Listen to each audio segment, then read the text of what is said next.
Antes de venir como el justo juez, vengo como el Rey de misericordia. Antes de que llegue el día de la justicia, les será dado a los hombres este signo en el cielo. Se apagará toda luz en el cielo y habrá una gran oscuridad en toda la tierra. Entonces, en el cielo, aparecerá el signo de la cruz y de los orificios donde fueron clavadas las manos y los pies del Salvador. Saldrán grandes luces que durante algún tiempo iluminarán la tierra. Esto sucederá poco tiempo antes del último día. Mi llama de amor está quemando. Es tan grande que no la puedo mantener por más tiempo dentro de mí. Salta hacia ti con poder explosivo. Cuando se derrame, mi amor destruirá el odio satánico que contamina el mundo. El mayor número de almas serán liberadas. Nada como esto ha existido antes. Este es el milagro más grande que haré por todos.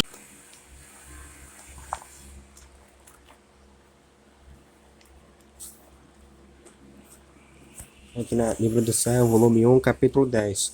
Ele quer purificá-la de todo o mínimo defeito, como purifica de tudo, né?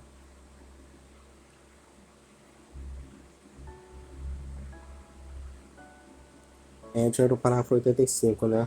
Aí aqui, Luísa falando, né? Me sentia confusa, não sentia sua maneira de agir.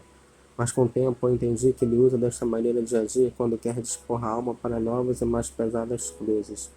E sabe como atrair tanto a ele com esses estratagemas, que a alma não ousa opor-se ao que ele quer. Então eu dizia, sim, te amo, mas me diga tu mesmo, posso encontrar um objeto mais belo, mais santo e mais saudável que tu?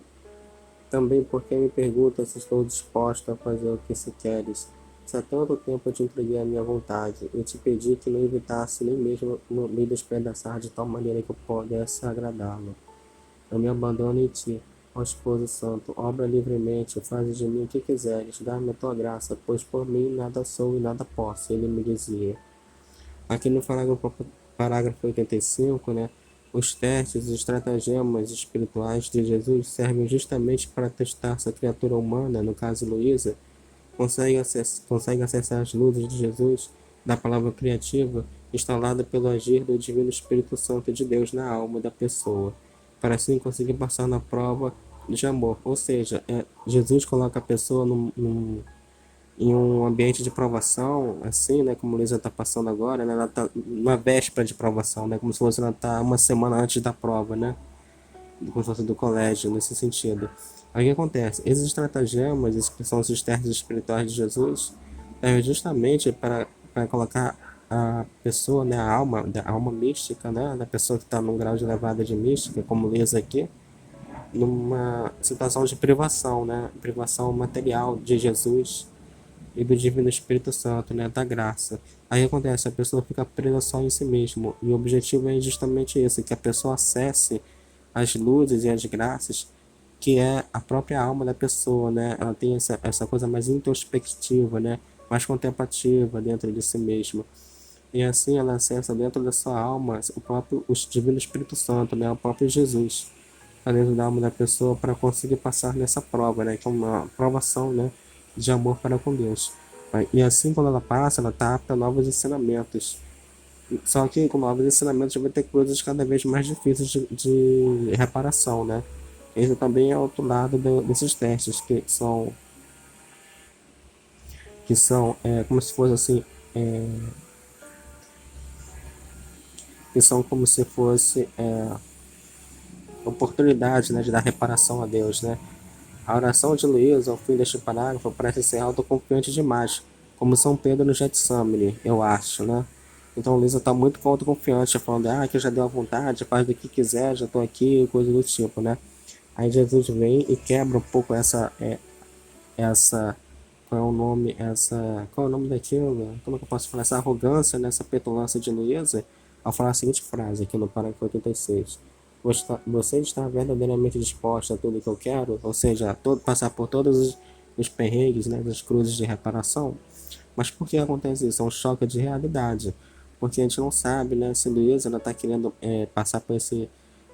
Assim, o que ela fala, né? Ela fala no parágrafo anterior, que ela fala assim, olha, Também porque me perguntam se estou disposta a fazer se queres. Se há tanto tempo eu te entreguei minha vontade, eu te pedi que não evitasse nem mesmo me despedaçar. Aí aqui a gente poderia sublinhar essa palavra nessa locução aqui.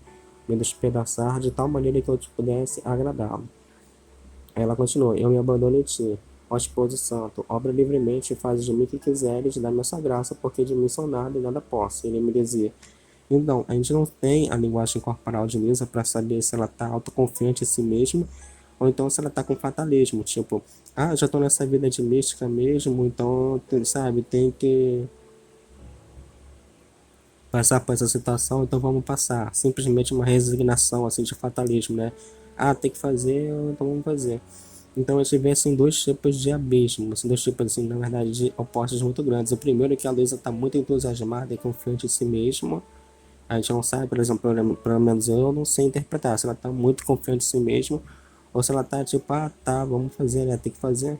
E ambos os dois tipos de hipóteses não são positivos, porque você não tem que ser uma pessoa arrogante, que nem São Pedro, né, do Getsemane, né, que falou para Jesus que ele se entregaria, né, à cadeia, né, e passaria pela obra consumada da cruz junto com Jesus, né, em solidariedade, coisa do tipo, e na hora ele, assim, né, ele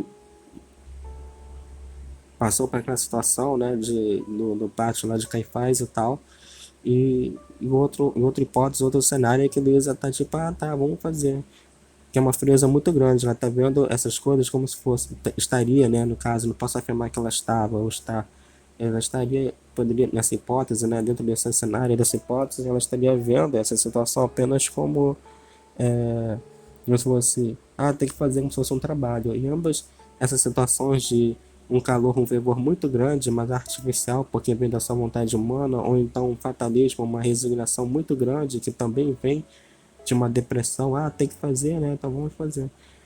Não são assim bem-vindos, porque ambos são manifestações, né, da vontade humana. Você tem que fazer simplesmente por caridade, por amor a Deus. Então você tem que fazer com entusiasmo, porque você vai dar reparação a Deus, a Jesus, e vai passar por esse perrengue, por essa cruz, junto com Deus, né? Junto com Jesus. Então não é essa coisa tipo, eu quero provar para Jesus que eu posso fazer, que eu posso pagar pelos meus pecados, sabe? Tipo, aliviando ele da cruz sozinho, sendo arrogante, então, tá, tem que fazer, né? Então vamos fazer. Não pode, tem que ser por amor a Deus. E a gente vai para o parágrafo 87. Então me senti confusa e atordoada. E disse, sim, estou disposta. Aqui, olha, a fraqueza, titubeou, né? Acho que essa é a palavra. Ela fraqueza, mas ela fala, sim, estou disposta. Mas olha o que acontece depois, mas quase tremendo, e ele compassivamente continuou me dizendo, não temas, eu serei sua força, você não sofrerá, mas eu, quem sofrerei, lutarei em você. Olha, quero purificar sua alma de tudo, do mínimo defeito que poderia impedir meu amor em você. Quero provar sua fidelidade, mas como posso ver se isso é verdade, se não colocando-te no meio da batalha? Você deve saber que eu quero colocá-lo no meio de demônios, né, do meio de inimigos. Lhes darei liberdade para atormentar-te e tentar-te, para que quando você tiver combatido os vícios com as virtudes opostas, você encontrará em posse dessas mesmas virtudes, que você pensou que perderia, e mais tarde sua alma purificada, embelezada e enriquecida, será como um rei que volta vitorioso de uma guerra feroz, que enquanto acreditava perder o que tinha, se torna mais glorioso, cheio de imensas riquezas. Então eu virei, formarei minha morada em você, e estaremos sempre juntos. É verdade, o seu estado será doloroso, e os inimigos não lhe darão paz, os demônios não lhe darão paz, nem de dia ou de noite. Eles sempre serão em ato de fazer-te guerra feroz. Mas sempre tenha em mente que eu quero fazer de você, isto é, tornar-se semelhante a mim. E você não será capaz de alcançá-lo, ou seja, se tornar mais semelhança minha, né, de Jesus. Essa é naturalmente de muitas e grandes tribulações, ou seja, de muitas e grandes cruzes. Assim terás mais ânimos para suportar as pequenas cruzes que ficarem na vida de Luísa, né? Aqui o parágrafo 87. A gente pode meditar esse parágrafo, né? Pois é, a vida na divina vontade é uma vida de negação poderosa, é uma vida de purgação, né? Purgação poderosa já em terra, pois somente essa legitimidade é que pode dar união apostática com Jesus. Aí acontece, Luísa agora, ela estava esperando, assim, ela estava vivendo até então, né, desses capítulos até então, desde o 1 até o 10, uma vida mística, apenas com a presença sensível de Jesus, né? A presença sensível de Deus. E agora, pela divina justiça, ela vai ver o outro lado da moeda, sabe? Não o outro lado da moeda não, né? A força de oposição, né? Os inimigos. Por que isso? Porque ela precisa passar pela cruz, ela precisa se assemelhar em todos os aspectos da vida humana de Jesus, né? A divindade, a humanidade divinizada de Jesus. Então ela passa por essas partes também que aparentemente não são tão boas, né? Elas só são boas no final, né? Que nem aquele louvor, aquela música, o choro dura uma noite, mas a alegria vem pela manhã. Eu creio, eu creio. Que é uma parte da Abacuque, né? Por que acontece isso? Porque precisa ter essa legitimidade. Então você tem que passar, a sua alma tem que ser forjada nas virtudes. As virtudes precisam ser. Não é nem virtudes, Jesus mesmo tem que ser instalado dentro da sua alma, né? Para ver essa união hipostática. Então você tem que passar por tudo que Jesus passou. E é o que? Passar por todas as situações de reparação de pecados, né? Do gênero humano, né? Da espécie humana. É que a consciência da carne, que é o pecado, está instalado na consciência humana, que é a consciência humana, a inteligência humana e vontade, corrompendo-os em uma vontade humana degenerada, decaída e material, ou seja, uma pessoa que é animal racional, que ela só vive para aqui e agora, né, para as necessidades aqui, para os estados de vida que ela vive, né. Entretanto, o pecado para a realidade senciente, para a realidade material, né, o estado de vida que ela vive aqui como pessoa humana, né, como CPF, digamos assim. Entretanto, o pecado original de Adão e Eva não foi um pecado de orgulho propriamente dito, mas sim um pecado de fornicação, né, que é de auto-idolatria afetiva. Entretanto, a alma humana em si não foi tão afetada pela soberba quanto a alma angélica foi, no caso da queda, né, dos anjos malignos, que eles não quiseram aceitar que o ser humano ia ser um animal que ia ser elevado à dignidade de Deus por ser simplesmente estar fungindo a divina vontade, enquanto os anjos eles não têm essa dignidade. Eles se rebelaram por causa disso. Entretanto, por não se querer servir à divina vontade, né, de querer divinizar e santificar o ser humano, né, em Jesus e Maria, né, Jesus, Deus encarnado, e Maria Santíssima, o ser humano perfeito, a imagem e semelhança de Deus, né, a gente pode dizer que seria, entre aspas, né, a divina vontade em uma pessoa, né, personificada, entre aspas, né. Entretanto, a alma humana em si só não foi afetada pela soberba, em si a priori. A priori, a alma humana ela não é soberba. Ela é só uma alma humana muito focada assim nas coisas da terra, né? E idólatra, né? Então a pessoa às vezes idolatra o próximo, assim, no sentido de muita carência afetiva, de sexualidade. E isso, claro, evoluindo, escalando para fornicação, poliamor, pornografia e coisas do tipo. Tanto é que geralmente são esses os maiores pecados, né? A gente pega o Decálogo, que são os 3 primeiros mandamentos, né? Que são os mandamentos de Deus, amar Deus sobre todas as coisas, guardar domingos e festas. Até eu me esqueci, desculpa, deu um branco agora, mas os 3 primeiros mandamentos são mandamentos referentes a Deus. E os outros mandamentos, do quarto ao 10º, são mandamentos referentes à convivência com o irmão, né? Com o próximo, né? Então, a maioria dos pecados das pessoas, no que diz respeito a esses mandamentos, assim, em relação ao ser humano, que é do quarto ao 10º, é em relação a sexto e nono mandamento, que sexto mandamento é a fornicação e nono mandamento é não cobiçar, né, a mulher do próximo, né, que na verdade é não cobiçar a pessoa, né, o estado de vida afetivo do próximo, né. A maioria dos pecados mortais são esses, né, tanto é que Nossa Senhora fala, na época da Cena de Fátima mesmo também, né? Que a maioria das pessoas que assim caem, né, são condenadas ao inferno, são pessoas obstinadas que ficam presas no amor humano, né? Que esse amor de sexualidade, né? De, de que eu amo tanta pessoa que eu faço sexo com ela e coisa do tipo. Essas pessoas não entendem que isso não é amor. Na verdade, isso é ódio travestido de amor, porque simplesmente te condena ao inferno, né? E outras pessoas no julgamento, elas não aceitam de jeito nenhum, de maneira alguma, que você ter uma vida sexual ativa seja uma falta grave, né? Um pecado mortal. Aí elas vão se condenar ao inferno, porque não tem nada, não tem o que fazer, né? No mundo espiritual, Jesus é soberano. Então, se aqui você tem o seu livre-arbítrio, beleza, você vive o seu livre-arbítrio aqui pela misericórdia e pela indulgência gerada pelas pessoas que querem andar em santidade, né?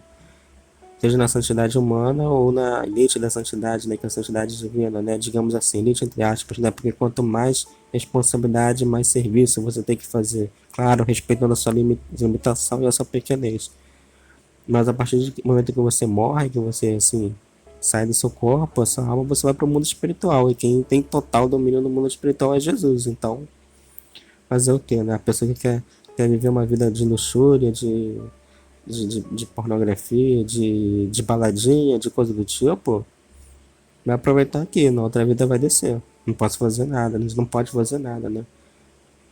E porque também né? Porque o corpo é algo muito íntimo, né?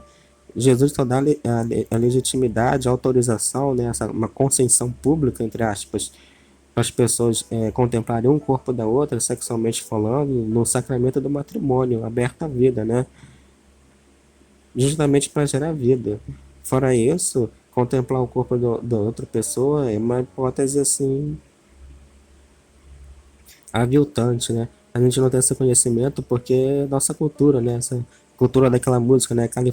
Californication, né? Mais ou menos desse tipo, né? De muita academia, muito corpo, muito cuidado do corpo, essas roupas coladas, roupas de academia que são roupas baseadas em fantasias, assim, não sei, né, em roupas sexuais e coisa do tipo, até mesmo roupas casuais, tipo aquele jeans colado, roupa muito PP, sabe? Tudo muito sensual, muito sensitivo, onde transforma qualquer tia aí de 50 anos em, entre aspas, uma potencial prostituta, assim, corpo de potencial uma pessoa, uma mulher vigorosa, né, nesse sentido, entre aspas, né? Desculpa falar, mas assim, é um termo pesado, mas é. Porque é verdade, se você olhar hoje, qualquer tia de 40 anos, aí, 50 anos, coloca essas calças legs, essas, sei lá, um sutiã com bojo, né, aquele sutiã meio turbinado e uma camisa regata, PP, ela fica com um corpo bem, assim, tipo, sabe, vigoroso, né? Apesar de ser uma tia toda, tipo, entre aspas, zoada, em termos de saúde, né, fisicamente falando. Então a cultura hoje é muito assim sexual, né? Então é isso aí, né? Então mais ou menos isso. E esse geralmente é o pecado mortal mais assim, mais que é mais usado pelo ser humano, né? A gente fala, né? O anjo caiu pela soberba intelectual, né? O anjo caiu pela soberba intelectual, né? Por namorar-se a si mesmo. O ser humano ele cai pela idolatria ao corpo do outro, né? Pela fornicação, pela sexualidade, né? Pela luxúria. O pecado é a concupiscência da carne, da autoridade, legitimidade do inferno, ter posse e consciência da pessoa, no que diz respeito relativo ao seu pecado, né, que chama-se peccata fomes, né, que é ânimo, né, fome por pecado, né, a tradução literal. Dessa maneira, para haver a purgação da vontade humana rebelde, a mesma precisa militar e combater contra as tentações infernais e os próprios espíritos corruptos para reforçar sua dedicada decisão de permanecer em Jesus. Funciona como a lógica da vacina, onde a doença está enfraquecida, um micróbio ou vírus, né? Mas mesmo assim o corpo humano precisa estar em contato com essa doença enfraquecida para poder aprender a produzir anticorpos, né? E assim ter mais propriedade em combatê-la. Dessa forma, com a ajuda de Deus, a alma humana consegue, com um ato racional de vontade, decidir a decisão, né, como fala Santa Teresa d'Ávila, dissipar o remanescente da corrupção em sua alma, qualquer brecha, distração, e assim o inimigo não vai ter mais autoridade sobre esta alma. A essência da pessoa muda, ela não tem mais medos, murmurações, ansiedades, orgulhos, apegos, etc. Claro, isso é feito de maneira muito gradual, né? Geralmente dura uma vida inteira. Justamente porque sua vontade humana agora é vazia, não tem mais ânimo, é pura para nenhuma ação ou iniciativa, não dando brecha a distrações para vícios da consciência humana. A gente fala que isso aqui dura uma vida inteira na santidade humana, né? A santidade divina é outros 500, né? Claro, é um processo lento e demorado, mas não é tão demorado assim. A ponto de demorar décadas, né? Nesse sentido. Em condições normais, né? De uma vida humana, né? De uma pessoa. É o preço a se pagar, né? Passar pelos testes, né? A divina justiça para conseguir essa vacina espiritual. E a consciência humana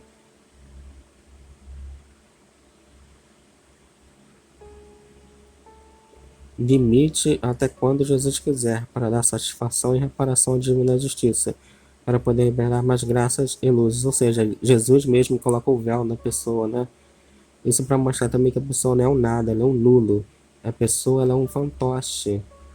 Tipo um boneco de pano, ventrículo na mão das forças espirituais, né? E é Jesus que fortalece a gente, né? A nossa tábua de salvação é Jesus, Jesus que fortalece a gente. E no teste, Jesus ele fez os véus mesmo, para você buscar essas luzes que estão agora fechadas, estão sob o véu, dentro da sua alma, né? Do que já foi aprendido e instalado na sua alma, né? Que é a imagem e semelhança de Deus. É onde a alma em profunda e humildade de que não é nada, nem perante os outros seres humanos, os outros homens, e muito menos aos espíritos. Procura pela fé, esperança e caridade, pedir moral e conforto a Jesus para a superação desse estado de provações, né? Aqui a gente vai para o parágrafo 88. Quem pode dizer como fiquei assustado com esse anúncio? A Luísa falando. Senti meu sangue gelar, arrepiando meu cabelo e minha imaginação estava cheia de espectros negros que pareciam que eles queriam me devorar viva. Aqui, Luísa começou a dar brecha, né? Ela já começou a usar a imaginação para trabalhar a favor do inimigo. Pareceu-me que o Senhor, antes de colocar-me nesse estado doloroso, deu liberdade para tudo que tinha que sofrer. Eu estava cercado por isso tudo. Então fui até ele e disse: Senhor, tem piedade de mim. Não me deixe sozinha e abandonada. Eu vejo que tanta raiva dos demônios que não deixarão de mim nem um pó. Como posso resistir a eles? Para ti, minha miséria é muito bem conhecida, e quão ruim eu sou. Então dei-me uma graça nova para não ofendê-lo. Senhor meu, a dor que mais dilacera a minha alma é ver que tu também deve me deixar. A quem poderei dizer uma palavra, quem deve me ensinar. Mas que sua vontade seja feita. Bendito teu santo querer. Ele gentilmente continuou a me dizer. No parágrafo 88, a primeira reação humana que a gente vê aqui, suposto de Deus no teste, então é o abandono, né? A primeira reação humana a esse anúncio, né, é o abandono. Então a imaginação da pessoa, no caso Lisa, né, que a gente fala, começa a passar a elaborar todos os possíveis resultados para traçar sozinha em si mesma uma estratégia de sobrevivência. Dessa maneira, a pessoa se arroga a si mesma a sua defesa, a sua vida, e torna-se cair de novo no pecado de fazer de si mesma o seu próprio Deus, né, o seu próprio guardião. A ansiedade gerada pelo medo, o contrário da fé, esperança e caridade, expulsa o amor de Deus da vontade humana, né? E dá mais autoridade ainda aos espíritos infernais agirem, tentando essa concupiscência da carne, como válvula de escape a esse combate espiritual de vontades. Ou seja, a pessoa entra no ciclo vicioso, né? O pouco de amor de Deus que ela tinha, quando ela entra nesse processo de ansiedade e desconfiança, ela começa a rogar a si mesma a sua defesa, né? A sua vida espiritual. E assim como ela não tem autoridade de nada porque ela é nula mesmo, a essência da alma humana é ser nula para ser preenchida por Deus, por Jesus. E assim como ela não está mais confiando em Deus por causa da teste, da provação, e usa uma visão natural humana, então ela começa a deixar a carne humana, né, os instintos de sobrevivência, darem vazão, né, darem propriedade, terem mais legitimidade sobre a mente dela, né, inteligência, memória e vontade, e consequentemente sobre a alma, né? Porque a alma ela se alimenta do que a mente vê, do que a mente consome, né? E assim a alma daquela pessoa fica cada vez mais carnal, fica mais material, porque ela tá pegada, ela tá querendo sobreviver, né? O instinto de sobrevivência.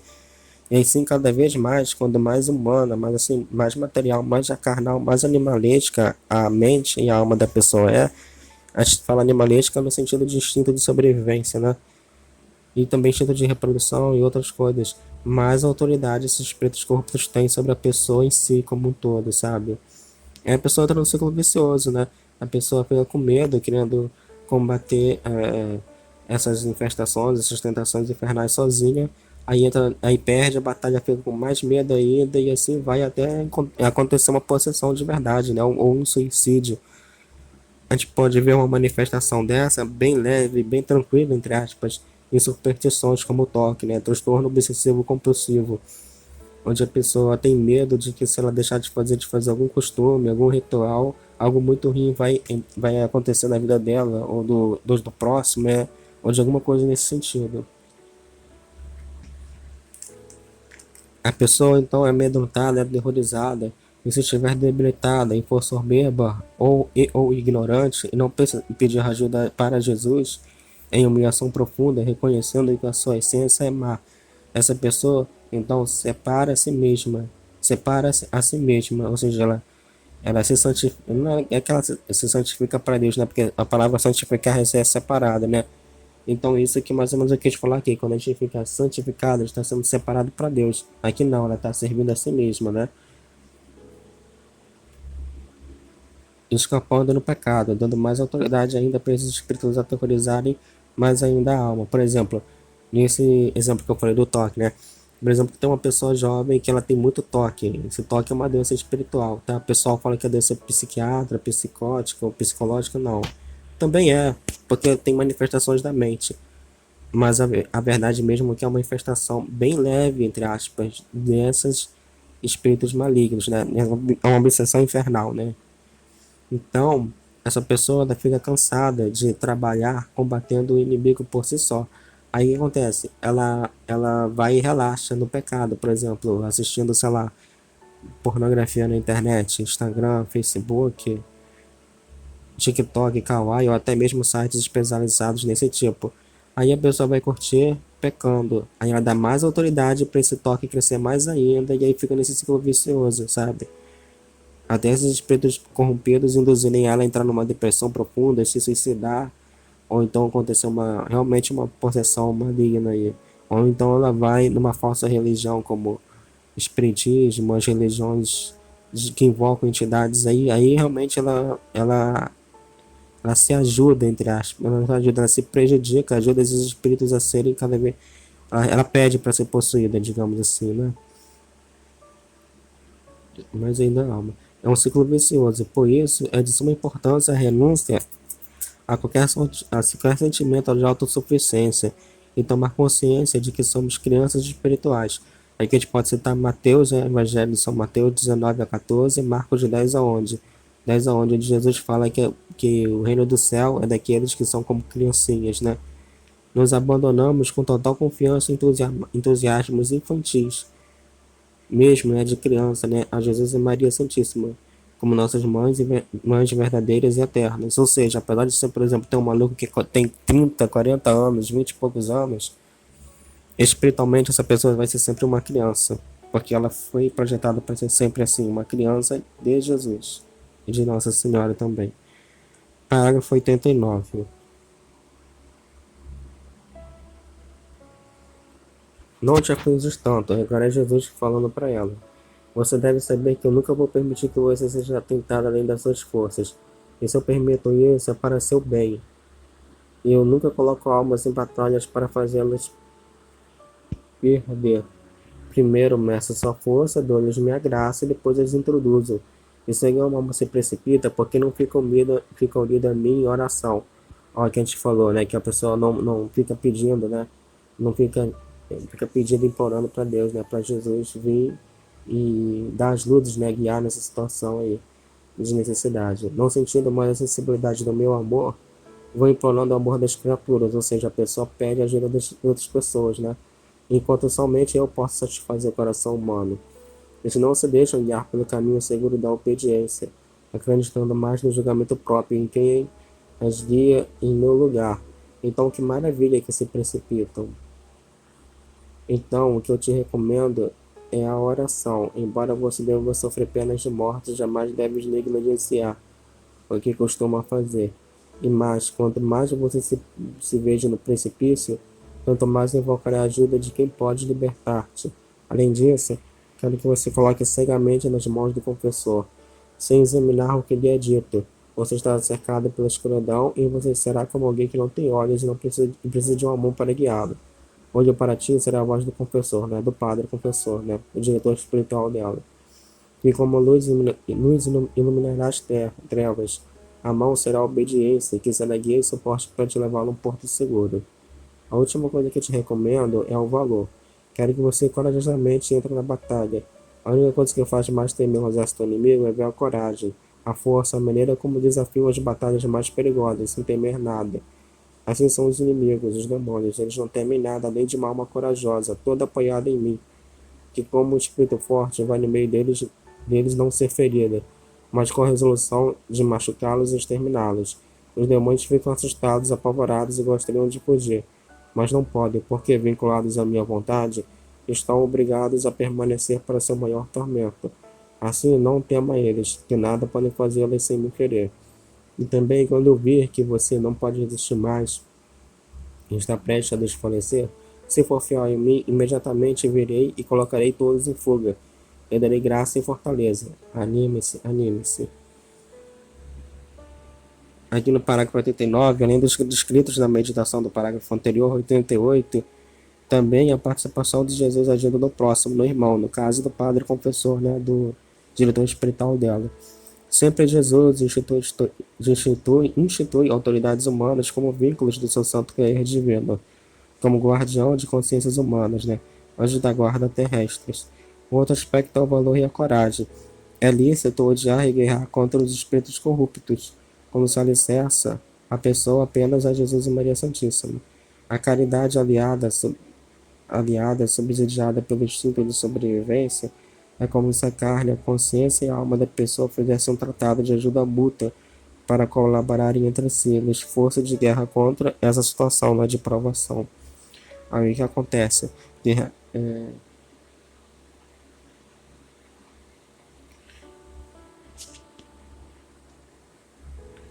Aí o que acontece é que, mais ou menos, quando a pessoa está passando por essa situação de, assim, de muita provação,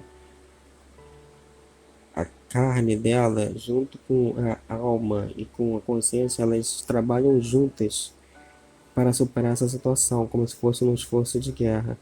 A pessoa precisa ser muito apaixonada por Jesus e Maria Santíssima, a ponto de se tornar um kamikaze espiritual, não temer nada por uma caridade suicida, como a dos mártires, né, da igreja primitiva, e até de hoje, né, sempre tem também, né, ter sempre a noção de que é um teste. Entretanto, esse ânimo de guerra deve ser apenas contra o pecado, uma luta interior e humildade com Jesus. Jesus e Maria são espada e escudo da armadura de Deus, né? No exterior, a pessoa deve ser sempre mansa, afável e humilde, doce e etc, né? Esse paradoxo aparentemente é sustentado pela graça infundida de Deus, né? Esse paradoxo no sentido, paradoxo é meio como se fosse uma contradição, né? De que a pessoa espiritualmente ela é uma pessoa violenta e guerreira, mas externamente, né, materialmente, humanamente ela é mansa, pacífica, afável, humilde, doce e meiga. Aí isso a gente pode ver na carta de São Paulo a Efésios, né, de 6, 10 a 18, que é a armadura de Deus, né? É que, pois, né, contra homens de carne e sangue que temos que lutar, mas contra os príncipes deste mundo tenebroso, contra as forças espirituais do mal espalhadas nos ares. E assim a gente termina essa meditação do capítulo 10, né?